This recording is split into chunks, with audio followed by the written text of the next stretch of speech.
um artigo muitíssimo interessante, esqueci o nome do autor agora, que diz que em muitos campos da ciência moderna estão se usando, vamos dizer, cálculos tão complicados, quer dizer, operações tão longas, tá certo? Que um computador faz rapidamente, mas que implica um número tão grande de passos e de dados que aquilo não é acessível ao controle humano. Então os caras já não sabem mais se aquilo prova alguma coisa ou não prova. Digo, olha, a ciência em nome do qual esses idiotas estão falando aí com tanto ar de autoridade é esta ciência. É esta ciência que está cheia de rombos, de furos, de incoerências, de absurdidades lá dentro, né? E que, no fim, vive apenas um conjunto de crendices, se você pensar bem. Não confundir, agora, sempre que a gente fala isso, aparece um idiota até mais. Como você explica, então, a tecnologia, etc. Tecnologia tem merda nenhuma a ver com ciência. Técnica funciona ao contrário da ciência. Ciência, vamos dizer, é a redução de um conjunto de fenômenos a um princípio que os explica homogeneamente. Tá certo? Como, por exemplo, vamos supor, você pega o fenômeno do raio e pega o fato de que quando você passa a mão no gato, às vezes você toma choque. Você reduz esses dois fenômenos totalmente diferentes a um princípio comum que você chama de eletricidade, o qual também, parênteses, você também não sabe o que é. Porque até hoje ninguém explicou que raio de coisa é uma carga elétrica. Mas, enfim, você reduz aquilo a um princípio comum, pelo menos a um nome comum. E a técnica é exatamente o contrário. Toda a técnica é uma conjunção de meios absolutamente heterogêneos para a realização de um determinado fim. Quer dizer, a lógica da técnica é a lógica que vai do heterogêneo, dos meios heterogêneos, para um resultado único. Ao passo que a ciência segue o processo contrário, ela vai para a homogeneização. Então, isso quer dizer que a técnica se faz, vamos dizer, com elementos que podem ser tirados de várias ciências e cuja articulação jamais é científica.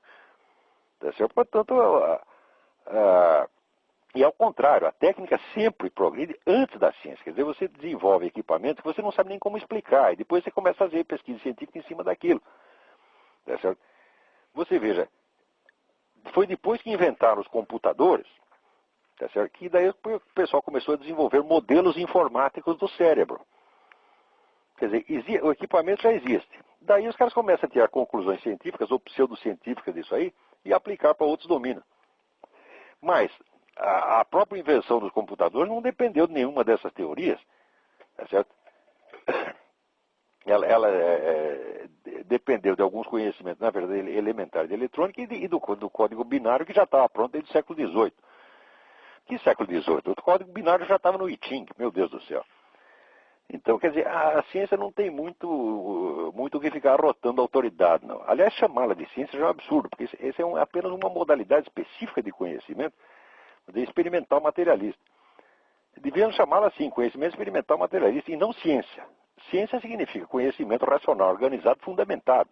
O que tem de fundamentado nessas coisas é muito pouco.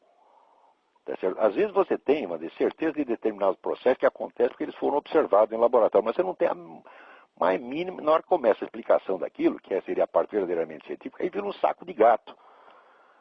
Por exemplo, a física quântica acho que não tem experimentos que tenham sido realizados mais vezes do que os da física quântica, que estão comprovados que aquilo existe. Mas, agora, o que é exatamente? Do que se trata? Aí tem alguns milhões de teorias para explicar. E cada vez é um número maior. Tá certo? Então, a ciência está num estado de confusão, de incerteza total, tá certo? E de muita incoerência e confusão, e justamente nessa hora quer assumir uma autoridade pública muito superior a de 1 milhão de inquisições. Ora, vão pra puta que os pariu. Daí quando fala